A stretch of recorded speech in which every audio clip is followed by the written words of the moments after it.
یاسر احمد خان جی، یاسر احمد خان جی جس کا موضوع ہے صحابہ اکرام رضوان اللہ علیہم اجمعین کی جانکاری، وائے آپ حضرات کے سامنے اپنی تقریر پیش کریں۔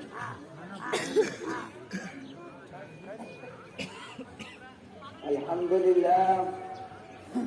لله رب العالمين، والصلاة والسلام على رسوله الكريم، أما بعد، فأعوذ بالله من الشيطان الرجيم، بسم الله الرحمن الرحيم.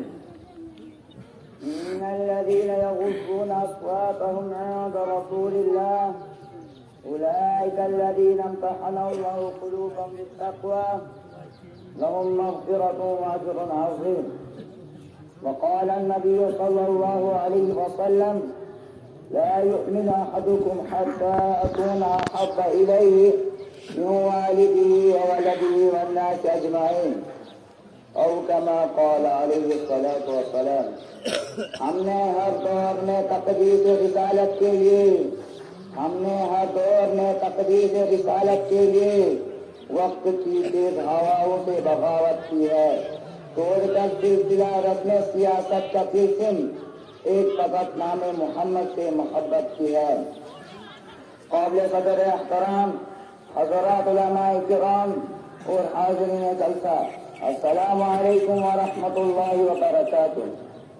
یوں تو ہے ہر دور میں مبعوث سے جانے والے پیغمبر و رسول کے متبعین نے اپنے نبیوں سے محبت کی ہے، مگر تاجدار خیر الامم کے جانساروں کی جانساری کی مثال پوری تاریخ عالم میں کہیں نہیں ملتی. جس شخص نے بھی رسول بطحا حضور اکرم صلی اللہ علیہ وسلم پر ایمان لایا، اس کی رگ و ریشہ میں حضور صلی اللہ علیہ وسلم کی محبت اس طرح پیش ہو جایا کرتی تھی کہ دنیا کی کوئی طاقت اس کی محبت کو چھین نہیں سکتی. ایک ادنا سے ادنا صحابی پیغمبر جس کا حضور صلی اللہ علیہ وسلم سے کوئی خاندانی تعلق نہیں، حضور صلی اللہ علیہ وسلم سے کوئی قرابت نہیں، حضور صلی اللہ علیہ وسلم سے کوئی رشتہ داری نہیں، لیکن جب ایمان لے آتا اپنی زبان سے محمد صلی اللہ علیہ وسلم کی رسالت کا اقرار کر لیتا تو وہ حضور صلی اللہ علیہ وسلم کا دیوانہ اور سچا عاشق بن جاتا اور حضور صلی اللہ علیہ وسلم سے ایسی محبت ہو جاتی، ایسا نشہ چڑھ جاتا کہ دنیا کی ساری مصیبتیں وہ ساری قرابت اس کے لیے ہیچ ہو جایا کرتی تھی. ایمان آنے کے بعد اب صرف ایک ہی نام کی رکھ ہوا کرتی تھی، وہ تھا محمد محمد محمد. اب طریقہ ہوگا تو صرف محمد کا، اب حکم چلے گا تو صرف محمد کا، اب قانون ہوں گی تو صرف محمد کا. کلمہ پڑھنے کے بعد وہ محمد صلی اللہ علیہ وسلم کے سچے غلام بن جایا کرتے تھے اور خون کے آخری قطرے تک غلامیت میں کوئی شکن نہیں آتی تھی. یہی وہ بھی مثال محبت تھی کہ حضور صلی اللہ علیہ وسلم نے ذرا کو آفتاب بنا دیا، ادنا کو اعلیٰ بنا دیا، قطرہ ہے بوند ہو گیا، بوند کی لہر ہو گئی، لہر کی موج بن گئی، موج کی دریا بن گیا.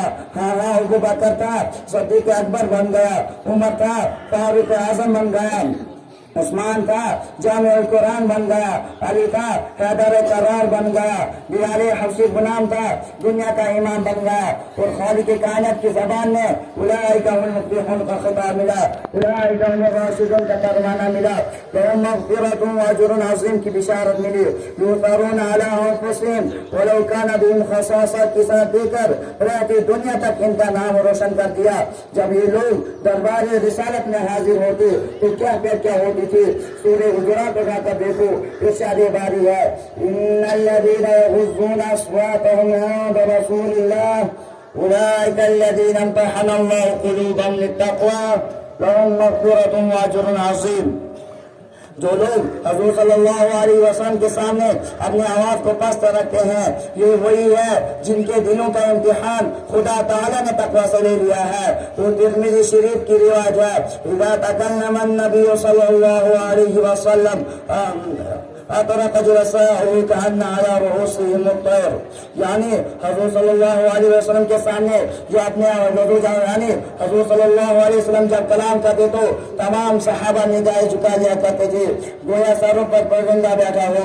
اللہ اکبر. یہ ادب تھا حضور کا، یہ احترام تھا پیغمبر کا. ارے یہ ادب یہ احترام کیوں؟ اس لیے کہ صحابہ کرام کو حضور صلی اللہ علیہ وسلم دل و جان اعلیٰ اولاد سے بھی زیادہ محبوب تھے. عقیدت و محبت انسان کو ادب پر مجبور کر دیتی ہے۔ چنانچہ حضرت علی رضی اللہ تعالیٰ عنہ سے کسی نے پوچھا کہ رسول صلی اللہ علیہ وسلم کے ساتھ تمہاری محبت کیسی ہوتی تھی؟ فرمایا بخدا نبی اکرم صلی اللہ علیہ وسلم ہم کو فرزندہ مادر سے بھی زیادہ محبوب اور اس سے بھی زیادہ پیارے تھے، جیسا کہ ٹھنڈا پانی پیاسے کو ہوا کرتا ہے۔ عمر بن عاص رضی اللہ تعالیٰ عنہ کہتے ہیں کہ رسول صلی اللہ علیہ وسلم سے بڑھ کر مجھ کو کوئی پیارا نہ تھا، مگر میرے دل میں حضور صلی اللہ علیہ وسلم کا جلال اس قدر تھا کہ میں آنکھ بڑھ کر حضور صلی اللہ علیہ وسلم کو دیکھ نہ سکتا تھا۔ اور اس سے بھی آگے بڑھ کر ہجرت کے وقت نائب رسول حضرت ابوبکر صدیق رضی اللہ تعالیٰ عنہ کی جانساری کا حال پڑھو۔ جب لات و عزا کے پجاری نے اللہ کے لاڈلے نبی رحمت للعالمین کو ہجرت پر مجبور کر دیا تو آپ صلی اللہ علیہ وسلم شب کی تاریکی میں اپنے یار حضرت ابوبکر رضی اللہ تعالیٰ عنہ کو ساتھ دے کر اپنی محبوب وطن مکہ المکرمہ کی سرزمین سے کوچ فرما گئے۔ رات کا بیان وقت تھا، راستہ تاریک تھا، زمین پتھریلی تھی، جب آپ چلتے تو آپ کے قدم مبارک نوکیلے پتھروں سے چوٹ لگتی اور سخت تکلیف محسوس ہوتی۔ یہ دیکھ کر عاشق رسول حضرت ابوبکر صدیق رضی اللہ تعالیٰ عنہ کا کلیجہ پھٹ پڑتا، بیتاب ہو کر آپ کو اپنے کندھے پر بٹھا لیتے ہیں۔ جب غار ثور تک پہنچتے ہیں تو آپ صلی اللہ علیہ وسلم نے وہاں ٹھہرنے کا ارادہ ظاہر فرمایا۔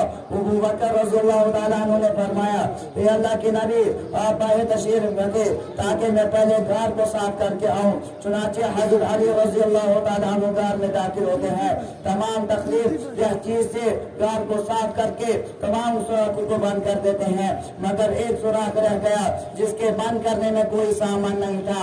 حضرت ابوبکر رضی اللہ تعالیٰ عنہ نے اپنا پاؤں سوراخ پر رکھ دیا اور حضور صلی اللہ علیہ وسلم کو اشارہ کیا۔ آپ صلی اللہ علیہ وسلم اندر داخل ہوئے اور تھکے ماندہ حضرت ابوبکر رضی اللہ تعالیٰ عنہ کے زانوں پر سو گئے اور اسی دوران ایک زہریلے سانپ نے حضرت ابوبکر رضی اللہ تعالیٰ عنہ کے زانوں کو حضرت ابوبکر رضی اللہ تعالیٰ عنہ کے پاؤں کو کاٹ دیا، جس سے سخت تکلیف پہنچی۔ پورا بدن زہر آلود ہو گیا، زہر کی بنا پر آنکھیں اشکبار ہیں مگر پیروں میں کوئی جنبش نہیں، پورا بدن زہر آلود ہے مگر زبان پہ کوئی شکوہ نہیں۔ ہائے ہائے صرف اس لیے کہ کہیں پیغمبر کی نیند کھل نہ جائے، آنسو کی لڑی چہرے انور پر گرتی ہے۔ پیغمبر کی نیند کھل گئی، پیغمبر صلی اللہ علیہ وسلم نے اپنا لعاب دین پیر پہ لگایا، جس کی وجہ سے ساری تکلیف جاتی رہی۔ یا حضور صلی اللہ علیہ وسلم کے ساتھ جان ساری کا واقعہ اس شخص کا ہے جو خلیفہ اول بن کر دنیا میں نمودار ہوئے، جو حضور صلی اللہ علیہ وسلم کا سب سے بڑا محسن اور اسلام کا سب سے بڑا ہمدرد اور خیر خواہ تھے۔ لیکن حضور صلی اللہ علیہ وسلم کی محبت ایک عام صحابی کے اندر اس طرح بے وس ہوا کرتی ہے جس طرح اکابر صحابہ میں تھی۔ زید بن واسطہ ایک صحابی رسول ہے جن کو کفار مکہ کفار نے پکڑ لیا، قریش نے قتل کے لیے ان کو خرید لیا۔ جب ان کو سولی دینے کے لیے چلے تو سفیان بن حرب نے ان سے کہا یا تجھے خدا کی قسم کیا تم چاہتے ہو کہ محمد صلی اللہ علیہ وسلم کو سولی دی جاتی اور تم اپنے گھر میں آرام سے سوتے؟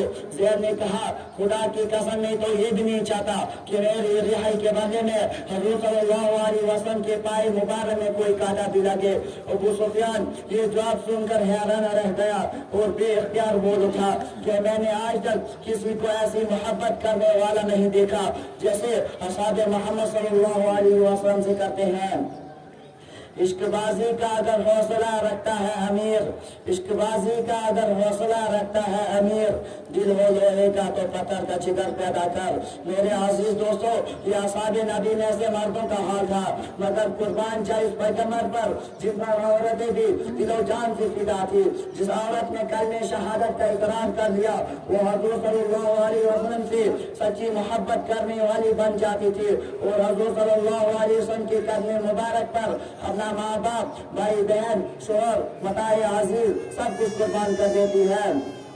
چنانچہ مدینہ منورہ میں جب جنگ احد کی لڑائی شروع ہوئی، مدینہ منورہ سے 3 میل کے فاصلے پر جنگ احد کا پہاڑ ہے، لڑائی شروع ہے۔ حضور صلی اللہ علیہ وسلم جنگ میں شریک تھے۔